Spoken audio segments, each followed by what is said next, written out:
Hi students, welcome back to my channel Bright Aspirants. My name is Jyoti Saini and today I'm going to cover your topic performance appraisal methods. अब आते हैं आपके methods of performance appraisal. इसमें आएगा performance appraisal method. They are kind of two kinds of methods, post oriented methods, future oriented methods. Post oriented methods आपके कौन से होते हैं? Past oriented methods are based on a trait oriented approach where the performance of employees evaluated on the basis of established standards of traits or qualities of employees। इसके अंदर जो आपका appraisal की जो मेथड होगा, इसके अंदर किस चीज़ के बेस पर आप इवेल्युएट करोगे कि यहाँ पर जो स्टैंडर्ड क्या सेट है उसके और एम्प्लॉयज़ की क्वालिटीज़ कैसी हैं। इन दो चीज़ों के आप ऊपर क्या करोगे, आप परफॉर्मेंस अप्रेजल करोगे, परफॉर्मेंस का असेसमेंट करोगे। Such as personality, attitude, initiative, ये क्या है, क्वालिटीज़ हैं आपके एम्प्लॉयज़ की कि कितनी क्या उसकी पर्सनैलिटी कैसी है, एटीट्यूड कैसा है, इनिशिएटिव कैसे लेता है, एबिलिटी टू जज कैसे करता है लोगों को, वर्सेटिलिटी होती है उसके डिफरेंट डिफरेंट रूप जिसे बोलते होते हो, लीडरशिप क्वालिटी कैसी है, commitment, domain knowledge and punctuality, ये सब क्या है उसकी एटीट्यूड्स हैं, क्वालिटीज़ हैं इसकी, सॉरी क्वालिटीज़ ऑफ एम्प्लॉयज़ हैं। तो इसके इनके बेस पर आप यहाँ पर अप्रेजल करते हो। फ्यूचर ओरिएंटेड मेथड्स में होते हैं with a rapid change in technology appraisal method is an organization have also got modified. Nowadays organization use various future oriented appraisal methods. अब इसमें क्या है, फ्यूचर ओरिएंटेड मेथड्स में अब चेंज हो गया है। अब यहाँ पर कुछ फ्यूचर ओरिएंटेड मेथड्स होते हैं, अप्रेजल मेथड्स होते हैं जो आगे आपके आएंगे कि उनके अंदर आप अप्रेजल में कैसे असेसमेंट करते हो अपने परफॉर्मेंस की, एम्प्लॉयज़ के परफॉर्मेंस की। Here are the examples. Fast oriented methods में होगी उनकी confidential reports, essay method, critical incident method, checklist method, force choice method, paired comparison method, force distribution method. इसके अंदर आपका एक ये 1 2 3 4 ये आपके काफ़ी इंपॉर्टेंट है, पहले चार। लास्ट के चार में से क्वेश्चन आपके अभी तक इतनी ज़्यादा क्वालिटी क्वांटिटी में नहीं बने, इनसे अभी तक के चांसेस ज़्यादा होते हैं आपके क्वेश्चन बनने के। फ्यूचर ओरिएंटेड मेथड में होता है आपका human resource accounting method, assessment centre method, MBO management, जो ये इंपॉर्टेंट है आपका, management by objective, 360 degree appraisal method और बिहेवियरल एंकर। इसके तो फुल फॉर्म कई बार पूछी गई है, बीआरएस की फुल फॉर्म ही पूछी गई है बस ज़्यादातर। तो बाकी ये वाले मेथड्स इसके अंदर आपके काफ़ी इंपॉर्टेंट है यहाँ पर। अब देखो, पहला मेथड आता है आपका कॉन्फिडेंशियल रिपोर्ट। इसके अंदर क्या आता है, इन this method descriptive report is prepared by the immediate reporting authority of the employees being appraised usually eight the end of the year. इसके अंदर एक रिपोर्ट तैयार की जाती है eight the end of the year. This reports outlines the, इस report के अंदर जो एम्प्लॉय होता है उसकी स्ट्रेंथ लिखी हुई होती है, उसकी वीकनेस लिखी जाती है without giving any suggestions to him and her. उसके अंदर कोई सजेशंस नहीं होता आपके एम्प्लॉय के लिए, सिर्फ उसकी स्ट्रेंथ होंगी और उसकी वीकनेस होंगी। ये मेथड कॉमनली आपका गवर्नमेंट ऑर्गेनाइजेशंस में यूज किया जाता है। Employees not given a chance to improve his and her performance as the feedback is kept confidential. और इसके अंदर ये चीज आपने याद रखनी है, जो फीडबैक होता है यहाँ पर कॉन्फिडेंशियल रहता है आपका, and not discuss with the concern employees. आप क्या करो, हर साल पूरे के पूरे साल में उसकी जितनी भी स्ट्रेंथ है, वीकनेस है, उनको नोट करते हुए जा रहे हो, और एट द एंड में उसके जस्ट बेस पर या तो उसको प्रमोट कर दोगे या उसको डिमोट कर दोगे, हो सकता है उसे फायर भी कर दो आप। तो अब यहाँ पर उनको यहाँ पर कोई फीडबैक थोड़ी दोगे, ये तो एंड में जस्ट आप डिसीजन ले रहे हो इस रिपोर्ट के बेस पर। अच्छा है तो प्रमोट कर दिया, बेकार काम किया है तो डिमोट कर दिया, और बहुत ही बेकार काम किया है तो उसे फायर कर देते हैं। इसलिए बोलते हैं कि फीडबैक यहाँ पर क्या होता है, कॉन्फिडेंशियल होता है। उसको फीडबैक देने का टाइम, जैसे बीच बीच में ऐसा नहीं है कि वो गलत कर रहा है तो उसको फीडबैक दो, डायरेक्ट उसको फीडबैक कॉन्फिडेंशियल रखा जाता है और एट द एंड में वो डिसीजन ले लेते हैं। ये होता है आपका कॉन्फिडेंशियल रिपोर्ट। ऐसे मेथड में होता है आपका द अप्रेजर, जो अप्रेजल करेगा वो क्या करेगा, write an essay on a short narration about the performance of the employee being appraised. अब यहाँ पर उस एम्प्लॉय के ऊपर जो अप्रेजल होगा, जो अप्रेजल करने वाला होगा उसका, बट क्या वो क्या करेगा, वहाँ पर एक छोटा सा ऐसे लिखेगा उस एम्प्लॉय के बारे में, उसकी परफॉर्मेंस के बारे में। यहाँ पर it includes a written form mentioning the strength and weakness of the concern employees. इसके अंदर क्या होता है, एक रिटन फॉर्म होता है जिसके अंदर क्या मेंशन होती है, एम्प्लॉयज की स्ट्रेंथ और वीकनेस मेंशन होती है। द मेन डिमेरिट, इसका जो सबसे बड़ा डिमेरिट है SCR subjective and thus there are chances that the supervisor may be biased SN if he and she does not lack the employee. Biasness के chances इसके अंदर होते हैं आपके, क्यों? अगर उसको जो उसका अप्रेजल है या सुपरवाइजर उसको पर्सनली किसी चीज़ की ग्रज है उसके अंदर, उसको पर्सनली वो एम्प्लॉय नहीं पसंद, तो उसके बारे में वो कुछ भी लिख सकता है, जिससे क्या होगा उसकी परफॉर्मेंस पर इफेक्ट पड़ेगा। अगर उसने अच्छा भी काम किया है सॉरी अगर उसने कुछ अच्छा काम भी किया है तो यहाँ पर वो उसको लिखेगा ही नहीं, वहाँ पर क्या करेगा, पर्सनल खुंदस निकालेगा उससे। तो इस तरीके से होता है कि ये सबसे बड़ा डिमेरिट इसके अंदर होता है आपका, कि वो कुछ भी लिख देगा उसके अंदर, और जिसने काम नहीं किया है वो उसका वो होता है ना कि जो बॉस के पीछे पीछे घूमते हैं उनका ही अप्रेजल होता है। वो क्यों होता है? वो इसलिए होता है क्योंकि मैनेजर के हाथ में होता है ये सब चीज़ें आपकी। इस तरीके से ऐसे मेथड में होता है आपका। क्रिटिकल इंसिडेंट मेथड में आपका क्या होता है, इसके अंदर employee is appraise by taking the job related critical incidents and the related behaviour of employees into accounts. देखो यहाँ पर इंसिडेंट वर्ड से ही निकालना है, आपके ऑर्गेनाइजेशन के अंदर किसी भी तरीके का कोई इंसिडेंट हुआ, ठीक है, तो उस केस में उस सिचुएशन में आपने उस सिचुएशन को किस तरीके से हैंडल किया है और आपका बिहेवियर वहाँ पर कैसा था। तो ये चीज़ क्या होती है, इस चीज़ के बेस पर आपको अप्रेजल करना, इस चीज़ के बेस पर आपको जज करना। It reveals either the positive और negative aspect of the employees, क्योंकि दो ही चीज़ होंगी, या तो जो एम्प्लॉय होगा वहाँ पर वो पॉजिटिव किया है, उसने पॉजिटिव एटीट्यूड दिखाया है अपना, या फिर नेगेटिव एटीट्यूड दिखाया है। तो इसी चीज़ पर उसको क्या कर दिया जाएगा, जज कर दिया जाएगा यहाँ पर, क्योंकि ये सारी की सारी चीज़ें आपकी रिकॉर्ड होती हैं। मैनेजर की सब चीज़ पर नज़र होती है आपकी कि आप कब कैसे काम कर रहे हो। फिर at the end of the separated period this recorded critical incidents are used in the evaluation of employers performance. और एट द एंड में ये चीज़ भी आपकी परफॉर्मेंस के इवैल्यूएशन में आपको वो करेगी, इंक्लूड होगी कि उस टाइम पर आपका परफॉर्मेंस, उस टाइम पर आपकी जजमेंट, आपका बिहेवियर कैसा था। तो इनडायरेक्टली और डायरेक्टली ये आपके परफॉर्मेंस का हिस्सा बनेगी, एम्प्लॉय के परफॉर्मेंस असेसमेंट का आपके। चेकलिस्ट मेथड में होता है आपका कि appraisal provide a rating to the employee about his and her behaviour at the work place. अब इसके अंदर क्या होता है, एक रेटिंग आपको मिलती है यहाँ पर, जो अप्रेजल देता है कि आज का बिहेवियर आपका कैसा था। A checklist includes a set of objective yes or no और descriptive question which the appraisal is required to answer। इसके अंदर में या तो ऑब्जेक्टिव क्वेश्चन हो सकता है या डिस्क्रिप्टिव क्वेश्चन होता है। ऑब्जेक्टिव होगा कि सिर्फ यस और नो में जो अप्रेजर होगा वो इसका आंसर करेगा। डिस्क्रिप्टिव क्वेश्चंस में शायद उसको थोड़ा इलेबरेट कर कर वो उसका आंसर करेगा यहाँ पर। ईच क्वेश्चन, हर एक क्वेश्चन के क्या होगे, एक जैसे मार्क्स होते हैं ना, यहाँ पर एक जो क्वेश्चंस की लिस्ट होगी आपकी, और जो मैनेजर होगा या फिर सुपरवाइजर होगा वो इन चीज़ों के क्या करेगा, आंसर करेगा। जितने आप हर एक पॉइंट के, हर एक क्वेश्चन का कुछ पॉइंट होंगे, किसी में उसके 2 नंबर, किसी में 1 नंबर, इस तरीके से। अब उसका टोटल स्कोर के बेस पर, जो उसका टोटल स्कोर आएगा यहाँ पर, उसके बेस पर क्या किया जाएगा, उसका अप्रेजल किया जाएगा यहाँ पर। Checklist contain questions related to the personal and professional traits of the employees. अब जो क्वेश्चंस होंगे यहाँ पर, या तो वो उसके एम्प्लॉयज़ के कुछ पर्सनल रिलेटेड हो सकते हैं। पर्सनल में क्या जाएगा, उसका बिहेवियर रिलेटेड, एटीट्यूड भी रिलेटेड। प्रोफेशनल में क्या जाएगा कि किस तरीके कोड ऑफ कंडक्ट्स को फॉलो किया है या नहीं किया, ऑर्गेनाइजेशन के ऑब्जेक्टिव्स को अचीव किया है नहीं किया, खुद के इनिशिएटिव कितने थे, ये उसके जाएंगे। पर्सनल ट्रेड्स आ जाएंगी उसकी, प्रोफेशनल ट्रेड्स आ जाएंगी। The main demerit, the demerit क्या है इसके अंदर, सुपीरियर यहाँ पर भी क्या हो सकता है, वो बायस्ड हो सकता है। आपका जो सुपीरियर है, जो अप्रेजर होगा, वो बायस्ड हो सकता है। वो आपने कुछ अच्छा काम किया है बट वो उस चीज़ को सराहा ही नहीं रहा है, उस चीज़ को इंक्लूड ही नहीं कर रहा है। तो you can't do anything at that point of time, क्योंकि ये चीज़ें आपके सामने नहीं होती हैं। ये चीज़ें आपके टॉप लेवल मैनेजमेंट में होती है, जो पैनल बिठाया जाता है उनके साथ मिलकर ये चीज़ें होती हैं आपकी। तो वहाँ पर वो कुछ भी बोल रहा है, वो तो उसी को सच मानेगा, क्योंकि he and she will be the manager there। फिर आता है आपका फोर्स चॉइस मेथड। इसके अंदर क्या, दोनों में मैम डिफरेंशिएट करना दोनों में। कौन सा, दोनों ये जो पहले गए चेकलिस्ट और ये इंसिडेंट ये क्रिटिकल इंसिडेंट। इंसिडेंट में तो बेसिकली जो एक कुछ हो गया, जैसे कंपनी के अंदर कुछ आग लग गई, उस चीज़ पर वहाँ उस सिचुएशन में एम्प्लॉय ने कैसा बिहेव किया है, सिचुएशन को कैसे हैंडल किया है, इसमें तो ये होता है आपका इंसिडेंट मेथड में। और चेकलिस्ट मेथड में प्रॉपर क्वेश्चंस उनसे पूछे जाएंगे। जो मैनेजर बैठेगा और मैनेजर के ऊपर के जितने भी लोग हैं, वहाँ पर वो क्वेश्चन की लिस्ट होगी उनके पास, और वो उससे मैनेजर से यहाँ पर क्वेश्चन पूछे जाएंगे कि क्या वो टाइम पर आता है, वो बोलेगा हाँ या ना। क्या वो ऑर्गेनाइजेशनल ऑब्जेक्टिव्स के साथ काम अच्छे से कर रहा है, अचीव कर रहा है उन्हें, वो बोलेगा येस और नो। फिर उसके मार्क्स मिलेंगे यहाँ पर। फिर वो उनसे पूछा था क्या वो वो पंचुअल होता है, तो इस तरीके से क्वेश्चन उससे पूछे जाते हैं। एक फॉर्म होता है, वो फॉर्म में सारे के सारे क्वेश्चंस लिखे जाते हैं और फॉर्म के क्वेश्चंस के एक पर्टिकुलर मार्क्स होते हैं, जिनके आंसर के बेसिस पर अगर हाँ बोलता है, पॉजिटिव में होता है तो मार्क्स मिलते हैं, नेगेटिव मिलता है तो मार्क्स उसको नहीं मिलते। तो जो टोटल मार्क्स आते हैं उसके यहाँ पर, उसके बेस पर उसका अप्रेजल किया जाता है। ये डिफरेंस है दोनों में।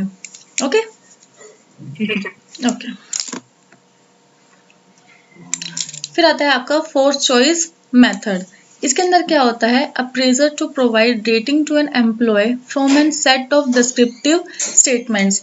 These statements are given in the form of pairs that denotes two opposite ends. अब देखो यहाँ पर देख लो आप, the employee has leadership skills. यहाँ पर भी आपका वही चीज आएगा, फोर्थ चॉइस।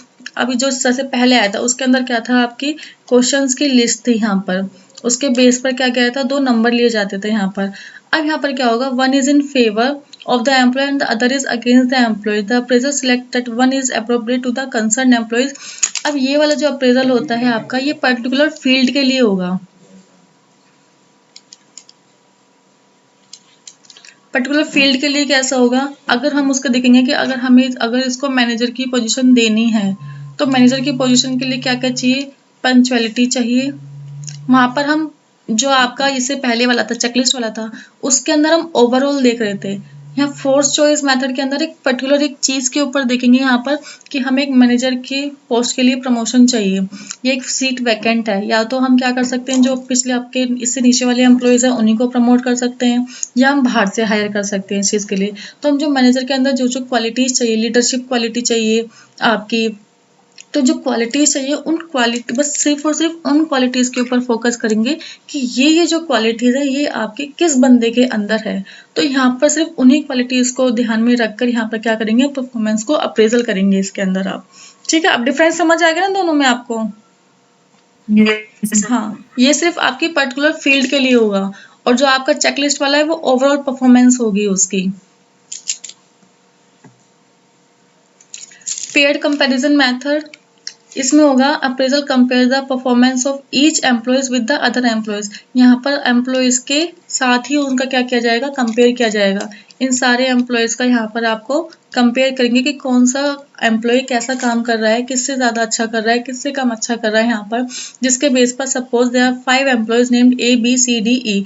5 एम्प्लॉयज हैं आपके, इनकी परफॉर्मेंस को आपने कंपेयर करना है, of A with the performance A की कंपेयर करेंगे आप बी के साथ। Determines whose performance is better, किसकी परफॉर्मेंस बेटर है आपकी।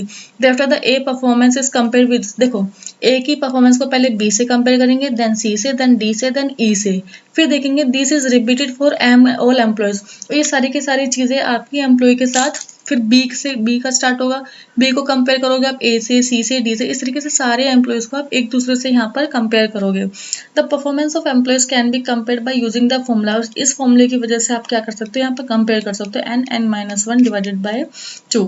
ये फॉर्मूला आपका यूज होगा। सपोज अगर आपके 50 एम्प्लॉयज हैं, तो यहाँ पर कंपेरिजन क्या होगे, नंबर ऑफ एम्प्लॉयज 50, फिर number of employees -1 divided by 2, ये हो जाएगा आपका 50 इंटू 49 डिवाइडेड बाय 2। इनको आप मल्टीप्लाई करोगे तो ये आ जाएगा आपका ये 1225। After the comparison, the appraiser summarizes the result in a table and creates a rank from the number of times each person is considered to be superior. अब जैसे एक का ये आ गया, फिर दूसरे का क्या आएगा, तीसरे का क्या आएगा, इस तरीके से क्या करोगे, फिर आप उन्हें रैंक कर देते हो। अब इसके अंदर ये फॉर्मूला करने की नीड नहीं है, आपको बस ये पता होना चाहिए कि पेयर कंपैरिजन मेथड में होता क्या है। इसके अंदर आप जितने भी एम्प्लॉयज होते हैं आपके, उनको आप एक दूसरे से कंपेयर करते हो, फिर उनके जो कंपेयर करने का उसका तरीका होता है उनको आप क्या कर देते हो, रैंक कर देते हो कि सबसे अच्छा इसने किया है, फिर इसने किया है, फिर इसने किया है। जैसे सबसे अच्छा आपका बी ने किया है, फिर डी ने किया है, फिर ई ने किया है, फिर सी ने किया है, फिर ए ने किया है, तो आपने रैंक कर दिया। अब इनके रैंकिंग के बेस पर ही आप इनका अप्रेजल करोगे, ये याद रखना है बस। इसके अंदर आपने ये फॉर्मूले वगैरह ऐसा कुछ नहीं पूछा जाता यहाँ पर आपका। अब देखो यहाँ वहां पर वो रैंकिंग कर रहे थे उनके कंपैरिजन के बेस पर। अब यहाँ पर जो रैंकिंग होगी वहां पर commonly use in medium and small size companies, यहाँ पर जो छोटी कंपनीज होती है उनके अंदर आपका ये रैंकिंग मेथड यूज होता है। इस मेथड में क्या होता है, इन this method manager will rank all the employees under them in order of their perceived performance. अब यहाँ पर ये उनकी बंदे की परफॉर्मेंस को जज कर उनको यहाँ पर रैंक करते हैं। This method of performance appraisal is quantitative only to the extent that a rank is number, no point are given to employees in this method। यहाँ पर point नहीं दिए जाते, क्योंकि अगर point दे दोगे आप तो आपका वो ऑर्डिनल हो जाएगा, आपका सॉरी कार्डिनल हो जाएगा आपका। यहाँ पर आप क्वांटिटेटिव यानी कि ऑर्डिनल फॉर्म में, जो आपका रैंकिंग फॉर्म होता है, इस फॉर्म में आप एम्प्लॉयज की परफॉर्मेंस को जज करते हो और उनको रैंक करते हो। The ranking method is primary comparative method that it can be helpful if the company requires cost cutting और gives out award such as employees of the month, quarter, year. ये आपके यूज होते हैं कि जो आपको पैसा कम लगाना है अपने अप्रेजल मेथड में, यहाँ पर तो कॉस्ट कटिंग करने के लिए आप रैंकिंग मेथड को यूज कर लेते हो। जैसे कि सपोज आपको देना है एम्प्लॉय ऑफ द मंथ देना है, अब 15 एम्प्लॉय है, किसको देना है यहाँ पर, तो जिसने सबसे अच्छा काम किया होगा उसको आप क्या दे दोगे, यहाँ पर एम्प्लॉय ऑफ द मंथ दे दोगे आप। However, the drawbacks to the ranking method are also evident. The greatest drawback is the relative nature of the performance appraisal. If all the employees under a particular manager have performed well, there might be a few who have been ranked low. अगर सबने मान लो सभी employees ने, कुछ employees ने बराबर का काम किया है, तो डीमेरिट क्या होता है कि सिर्फ एक को ही चुन सकते हैं यहाँ पर, तो बाकी की इसका मतलब जिनको नहीं चुना वो तो अपने आप को क्या समझ लेंगे कि हमने काम अच्छा नहीं किया है, जिसकी वजह से क्या हो जाते हैं, वो आपके डिमोटिवेट हो जाते हैं यहाँ पर। इसके अंदर इतना ही बहुत है आपका, बस रैंकिंग मेथड याद रखना है आपने। फिर आता है आपका फोर्स डिस्ट्रीब्यूशन मेथड। इस मेथड में क्या होता है, performance level of employees is match with the normal statistical distribution. यहाँ पर आप क्या करोगे, नॉर्मल स्टैटिस्टिकल डिस्ट्रीब्यूशन से आपके परफॉर्मेंस के लेवल को मैच किया जाएगा। If the force distribution method appraisal has to group the performance of employees in specified categories of rating. For example, classification is done according to the performance of employees: excellent 10%, good 20%, average 40%, below 20% and poor 10%. This situation is explained with the help of figure। अब यहाँ पर देखो, इसके अंदर आपने employees का क्या लिया, नंबर ऑफ एम्प्लॉयज, आपके यहाँ पर नंबर ऑफ एम्प्लॉयज है, यहाँ पर फोर्स डिस्ट्रीब्यूशन कर्व है, आपने नंबर ऑफ एम्प्लॉयज को यहाँ पर डाल दिया है। जो इस कैटेगरी में आएंगे इसका मतलब वो एवरेज में आए, जो इस कैटेगरी में आए वो गुड हैं, जो इस कैटेगरी में आए उन्होंने एक्सीलेंट काम किया है आपका। तो इसके फोर्स डिस्ट्रीब्यूशन मेथड के ऊपर आप इसकी टर्म एंड कंडीशंस के ऊपर आप क्या करते हो, यहाँ पर अपने इनको एम्प्लॉय की परफॉर्मेंस को अप्रेजल करते हैं। अब देखो ये वाले मेथड आपके पेपर में क्यों नहीं पूछे जाते, क्योंकि इनकी ना कोई खास एग्जिस्टेंस ही नहीं है यहाँ पर, इसे क्या ही क्वेश्चन बनाएंगे वो, तो ये वाले क्वेश्चंस आपसे यहाँ से नहीं पूछे जाते। जो इम्पोर्टेंट वही थे जो मैंने आपको बताए थे आपको। अब आपके यहाँ पर आ जाते हैं future oriented methods. Future oriented methods में आपका क्या आता है, ह्यूमन रिसोर्स अकाउंटिंग मेथड। यहाँ पर होती है आपके, in this method relative worth of an employee is determined in terms of money. अब यहाँ पर जो एम्प्लॉय की जो वर्थ है वो डिटरमाइन होगी मनी के बेस पर।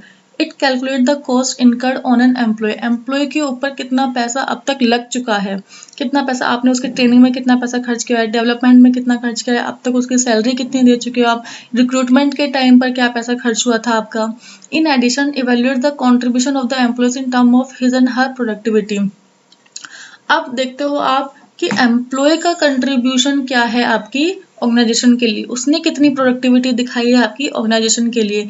फिर आप क्या करोगे, the performance of the employees evaluated by calculating the difference between his and her contribution to the organization and the cost incurred. अब आप क्या करोगे, इसके बीच में इनकी परफॉर्मेंस यहाँ पर डिफरेंस लोगे कि ऑर्गेनाइजेशन ने कितना पैसा लगाया है माइनस उसने उसके बदले कितनी प्रोडक्टिविटी दिखाई। ये चीज का आप डिफरेंस यहाँ पर कैलकुलेट करोगे और इसके बेस पर आप क्या करोगे, यहाँ पर इसके बेस पर आप क्या करोगे, परफॉर्मेंस करोगे। अगर उसने प्रोडक्टिविटी ज्यादा दिखाई है तो अप्रेजल करोगे, आप करोगे अच्छा खासा करोगे। अगर ऑर्गेनाइजेशन ने पैसा लगाया हुआ है और उसने प्रोडक्टिविटी उससे कम दिखाई है तो यहाँ पर हो सकता है कि आप परफॉर्मेंस अप्रेजल या तो करो ही ना, या करोगे तो बहुत कम करोगे यहाँ पर। तो इस चीज के बेस पर क्या होता है, आप अप्रेजल करते हो यहाँ पर। Assessment centre method. Assessment centre में क्या होगा, employees are asked to complete the test and exercise related to the activities they might encounter on their jobs. अब यहाँ पर जो एम्प्लॉयज को क्या दिया जाएगा, कुछ काम दिया जाएगा, कुछ टेस्ट दिए जाएंगे, कुछ एक्सरसाइज करने के लिए दी जाएंगी जो उनको यहाँ पर करनी होंगी। Performance of employees is judged on the basis of their behaviour they reflect while performing the given test and exercise. अब जो उस टेस्ट को करते टाइम, उस एक्सरसाइज को परफॉर्म करते टाइम उनका बिहेवियर कैसा होगा, उस बिहेवियर के बेस पर आप क्या करोगे, वहां पर एम्प्लॉयज की परफॉर्मेंस को जज करोगे। इसको आप बोलते हो असेसमेंट सेंटर मेथड, कि जो टेस्ट दिया हुआ है उसके ऊपर उनका बिहेवियर कैसा है यहाँ पर, इसके बेस पर जजमेंट देना या फिर अप्रेजल करना अपना। ये होता है आपका assessment centre method. Assessment centre ही है आपका ये।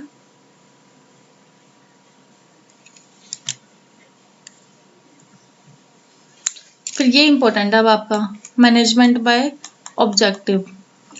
This is one of the commonly used performance appraisal in which employees are asked to establish goals for themselves in assistant with their superior। यहाँ पर जो एम्प्लॉयज होंगे वो अपना गोल खुद सेट करेंगे, उनसे पूछा जाएगा, सुपीरियर के साथ बैठकर वो क्या करेंगे, उनसे असिस्टेंस लेंगे और वो अपना गोल खुद बनाएंगे कि मैं इस मंथ तक इतना काम कर सकता हूँ, मैं इतना काम करके दूंगा आपको।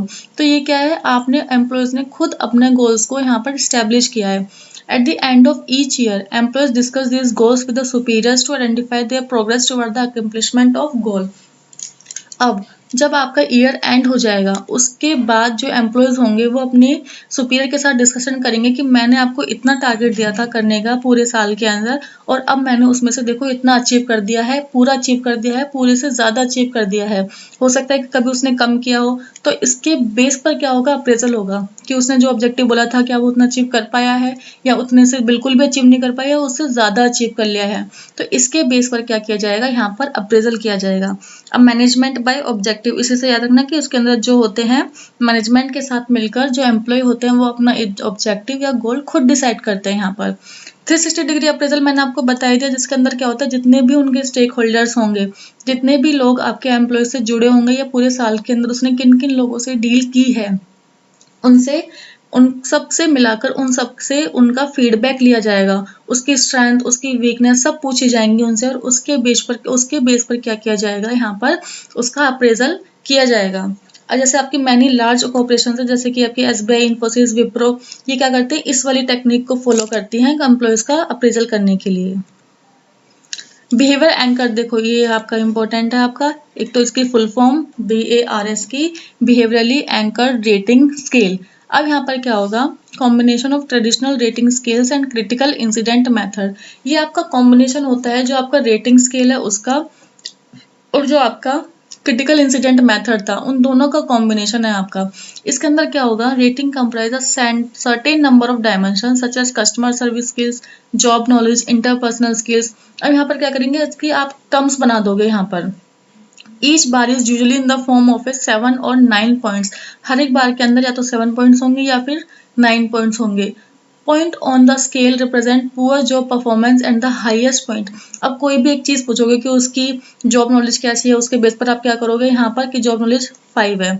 फिर आप पूछोगे कि उसकी स्किल्स में, पर्टिकुलर स्किल्स में कैसी परफॉर्मेंस है उसकी, आप बोल दोगे उसके अंदर 2 है। फिर आप बोल दोगे उसका एटीट्यूड कैसा है, पर्टिकुलर एक सिचुएशन में उसने किस तरीके से सिचुएशन को हैंडल किया, किस तरीके से वहां पर अपना बिहेवियर दिखाया, बहुत अच्छा दिखाया तो 9 है। तो ऐसे ऐसे करके आप क्या करते हो, यहाँ पर रेटिंग देते हो उनकी एक बार के ऊपर। तो ये होता है आपका बिहेवियरल एंकर रेटिंग स्केल्स। अब वो आपके सारे के सारे मेथड्स हो गए हैं, पास्ट ओरिएंटेड और फ्यूचर ओरिएंटेड मेथड्स। अब होता है कि फ्यूचर, ये परफॉर्मेंस अप्रेजल जो है इसके आपके बेनिफिट क्या होते हैं यहाँ पर। So the first is human resource planning. अब इसकी हेल्प से, परफॉर्मेंस अप्रेजल की हेल्प से क्या कर सकते हो आप, ह्यूमन रिसोर्स प्लानिंग कर सकते हो कि HRP helps an organization to collect information on the skills, strength, weakness, caliber of employees। अब देखो ह्यूमन रिसोर्स प्लानिंग आपकी हेल्प करती है यहाँ पर जो एम्प्लॉयज़ है उनके बारे में, उनकी इन्फॉर्मेशन को इकट्ठा करने में, उनकी स्किल से रिलेटेड इन्फॉर्मेशन, उनकी स्ट्रेंथ क्या है, वीकनेस क्या है, उनके अंदर कैलिबर मतलब पोटेंशियल कैसा है एम्प्लॉयज़ का।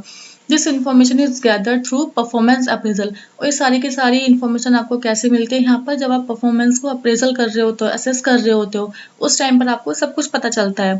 फिर ये आपकी यूज़ की जाती है आपके developing succession plans and future workforce planning and replacement chart. इन तीनों के लिए आपकी क्या किया जाती है, ये आपकी यूज़ की जाती है यहाँ पर। देखो ये सक्सेशन प्लानिंग, फ्यूचर वर्कफोर्स आपका आगे आएगा सारा का सारा कि इसके अंदर क्या चीज़ें कैसे होती है। तो इन 3 चीज़ों के लिए आपकी क्या यूज़ होती है, ह्यूमन रिसोर्स प्लानिंग आपकी ईजी हो जाती है आपको प्लानिंग करना अपनी ह्यूमन रिसोर्स प्लानिंग के लिए। सक्सेशन प्लानिंग आपका वही होता है कि आपको पता है कि अभी ऊपर का जो लेवल है, जो एम्प्लॉय जहाँ पर काम कर रहा है, वो पोस्ट आपकी वैकेंट होने वाली है। तो उसके लिए आप यहाँ पर जब आपने अप्रेजल किया, आप किसी की परफॉर्मेंस को असेस कर रहे हो, तो आपको पता चल जाएगा कि ये बंदे के अंदर वो स्किल्स हैं जो अभी जो बंदा आपका जाने वाला है उस पोस्ट के लिए होनी चाहिए। तो हम यहाँ पर इसको हम प्लान कर सकते हैं कि इसको उस पोस्ट पर भेजा जा सकता है।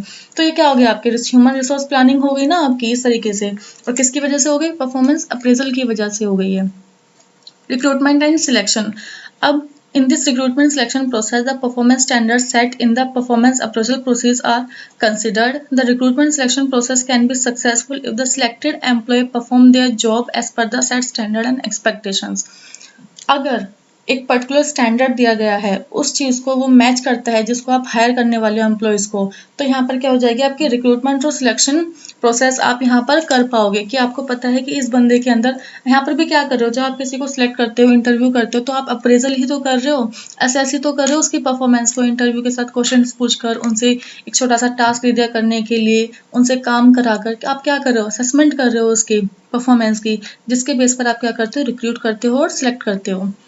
पर्सनल डिसीजंस के लिए कैसे हेल्पफुल होता है कि जैसे कि डिसीजंस लेने, आपको प्रमोशन करना है, ट्रांसफर करना है, या फिर एम्प्लॉय को टर्मिनेट करना है, ये किसके ऊपर करते हो आप, उसके परफॉर्मेंस के बेसिस पर करते हो। तो आपके इस डिसीजंस में हेल्प करता है आपके कि अच्छा काम किया होगा तो प्रमोशन करोगे, वरना ट्रांसफर कर सकते हो कि ये बंदा इस काम को अच्छे से ना करके उस वाले काम को अच्छा करता है, क्योंकि इसका जो एरिया ऑफ पोटेंशियल है वो उस वाले काम में ज़्यादा है, तो उनको ट्रांसफर कर दो। आप काम अच्छा ही नहीं कर रहा तो टर्मिनेट कर दोगे यहाँ पर। ट्रेनिंग एंड डेवलपमेंट आपको पता चल जाएगा कि जब आप उसकी परफॉर्मेंस को असेस करोगे, तो उसको किन किन एरियाज में वो वीक है, तो वहाँ पर उसको क्या करोगे, ट्रेनिंग और डेवलपमेंट की प्रोग्राम्स बनाओगे, उनके लिए ट्रेनिंग दिलवाओगे उन्हें वहाँ पर। तो इस तरीके से अप्रेजल की वजह से आपको पता चल जाता है कि एम्प्लॉय को ट्रेनिंग की नीड है या नहीं है। फीडबैक एंड सेल्फ डेवलपमेंट, आपको एम्प्लॉयज़ के काम का यहाँ पर फीडबैक मिलेगा कि किस एरियाज़ में वो काम अच्छा कर रहे हैं और किस एरियाज़ में काम वो बेकार कर रहे हैं। तो आपको यहाँ पर मिल रहा है फीडबैक। एम्प्लॉय मोटिवेशन, अब देखो एम्प्लॉयज़ की मोटिवेशन कैसे होगी, अगर एम्प्लॉय की जो परफॉर्मेंस है, वो जो उसकी परफॉर्मेंस जितनी होनी चाहिए थी उससे भी ऊपर का काम वो कर रहा है, उससे भी अच्छा काम वो कर रहा है, तो यहाँ पर उसको क्या मिलेंगे, रिवॉर्ड्स मिलेंगे, जिससे एम्प्लॉय से क्या होगा, फिर मोटिवेट होगा और वो और अच्छा काम करने की कोशिश वहाँ पर करेगा। करियर प्लानिंग एंड डेवलपमेंट, अब देखो करियर प्लानिंग एंड डेवलपमेंट कैसे होगा, परफॉर्मेंस अप्रेजल, यहाँ से उसका स्ट्रेंथ, वीकनेस, पोटेंशियल पता चलेगा। अब जिसकी वजह से क्या कर सकता है, वो अपने करियर प्लान की प्लानिंग कर सकता है। Employees can realise growth opportunities in future by identifying their potential, उनको अपना पोटेंशियल पता चला, उनकी अपनी स्ट्रेंथ पता चली है कि यहाँ पर मेरी ये स्ट्रेंथ है, ये पोटेंशियल है, इसका मतलब मैं इस फील्ड के अंदर अपना और करियर देख सकता हूँ। और अगर अपनी वीकनेस भी पता चली तो उसको भी पता चलेगा कि इन वीकनेस को सुधार कर मैं अपना आगे का फ्यूचर प्लान कर सकता हूँ अपना, कि मैं इस फील्ड को इस तरीके से आगे बढ़ा कर लेके जा सकता हूँ। कंपनसेशन एंड रिवॉर्ड, उनके काम के हिसाब से ही उनकी क्या की जाती है, उनको कंपनसेशन दिया जाता है, और अच्छा काम करते हैं तो उनको रिवॉर्ड भी उनको मिलता है यहाँ पर। डिज़ाइन एंड इम्प्लीमेंटेशन प्रॉब्लम, और यहाँ पर क्या होगा कि these problems arise due to poorly specified performance criteria used to inappropriate performance appraisal method, lack of top management support। अब यहाँ पर देखो, अगर यहाँ पर क्या है, अब अच्छा सॉरी, ये आ गई है आपकी problems of performance appraisal. Performance appraisal के टाइम पे क्या क्या प्रॉब्लम्स आ सकती हैं आपकी। अब देखो डिजाइन एंड इम्प्लीमेंटेशन प्रॉब्लम, अब जो एक जो परफॉर्मेंस क्राइटेरिया आपने लिया था कि जो मैंने अभी हमने मेथड्स देखे हैं, पोस्ट ओरिएंटेड मेथड्स देखे हैं, अपने फ्यूचर ओरिएंटेड मेथड्स देखे हैं, अगर इनको ठीक तरीके से यूज़ ही नहीं किया गया है, इनको गलत तरीके से यूज़ किया गया है आपका, तो यहाँ पर क्या आएगा, यहाँ पर ये एक आपका डिमेरिट बन जाएगा। एक प्रॉब्लम आ गई कि भाई जिन्होंने यहाँ पर अच्छा काम भी किया था उनको तो अप्रेजल मिला नहीं, और जो बेकार काम कर रहे हैं, जिन्होंने पूरे साल कुछ काम ही नहीं किया है, उनको वहाँ पर अप्रेजल मिल गया।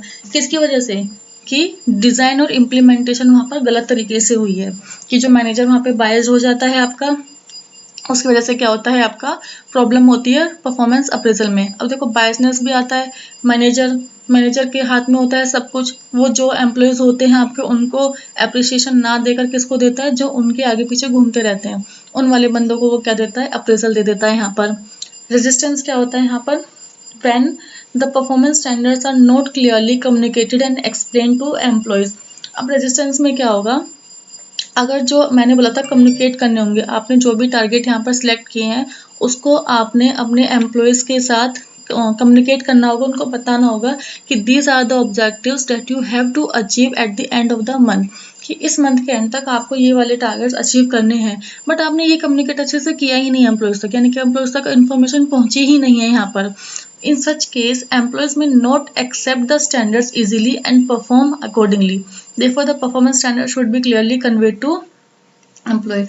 अब उन तक वो क्लियरली पहुंचा ही नहीं, अब एट द एंड में आकर मैनेजर्स उनके ऊपर ये चिल्ला रहे हैं कि तुमने ये काम नहीं किया, ठीक से नहीं किया, हमारे ऑब्जेक्टिव्स अचीव नहीं हुए यहाँ पर, तो इसका मतलब क्या हुआ। तो इसी रीज़न की वजह से जो परफॉर्मेंस अब स्टैंडर्ड्स होते हैं वो क्लियरली कन्वेड होने चाहिए, अदरवाइज रेजिस्टेंस वो उसको एक्सेप्ट करने से मना कर देंगे। हाँ, ये एरर आपके इम्पोर्टेंट है यहाँ पर, इनसे क्वेश्चन आपके बनते हैं। एरर क्या होते हैं यहाँ पर लीनियंसी एरर क्या होता है आपका, एक्सट्रीम रेटिंग एदर और हाई और लो साइड, कि आपने क्या किया यहाँ पर ये एक्सट्रीम रेटिंग, इनको ना नॉर्मली बस इनके छोटे छोटे से पॉइंट याद करने हैं। लीनियंसी एरर होते हैं आपके एक्सट्रीम रेटिंग से रिलेटेड। सिमिलरिटी एरर होते हैं आपके bias appraisal because of personal affiliation, कि क्या करते हो यहाँ पर बायसनेस दिखा देते हो आप, जो मैनेजर दिखाता है। रिसेंसी एरर होता है आपके रिसेंटली में आपने परफॉर्मेंस, आप पूरे साल अच्छा काम करते रहे, आपने लास्ट के 1 महीने में बेकार काम कर दिया, उसके बेस पर आपको क्या कर देना, जज कर देना, उसके बेस पर अप्रेजल कर देना, तो एक एरर होता है। इस तरीके से तो एरर, इस तरीके से तो आप भी पूरे साल तो उसने अच्छा काम किया है, 1 महीने अगर वो नहीं अच्छा काम कर पाए तो उसका मतलब ये नहीं कि तुम उसका अप्रेजल नहीं करोगे, तो ये होता है रिसेंसी, रिसेंट बिहेवियर के बेस पर परफॉर्मेंस अप्रेज कर देना।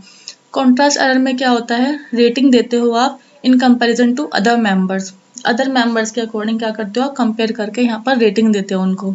सेंट्रल टेंडेंसी एरर में क्या करते हो आप, average rating of all employees, सब एम्प्लॉयज को ना सेम रेटिंग दे दोगे, एक जैसी रेटिंग दे दोगे, चाहे किसी ने अच्छा काम किया है चाहे किसी ने बेकार काम किया है वहां पर। स्प्लिट ओवर इफेक्ट होता है आपका, पास्ट परफॉर्मेंस और स्टैंडिंग डोमिनेट रिसेंट इवैल्यूएशन। एक second.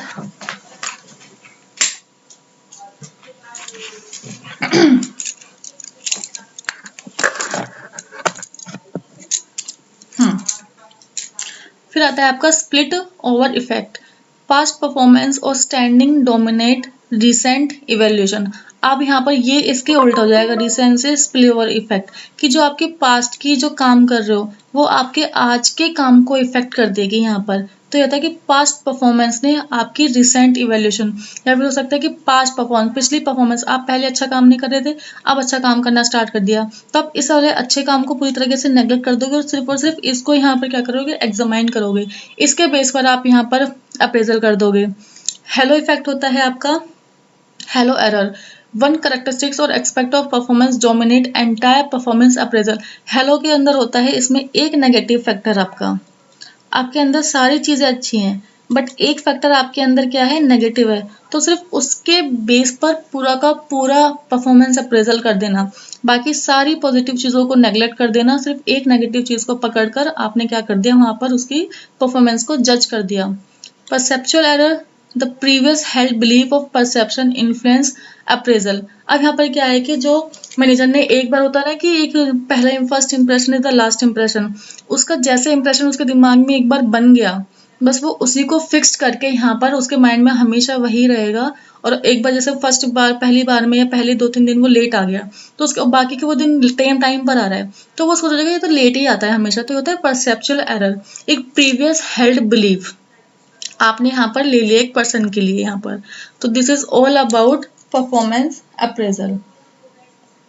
If you like this video, then don't forget to like, comment, share, and subscribe my channel Bright Aspirants.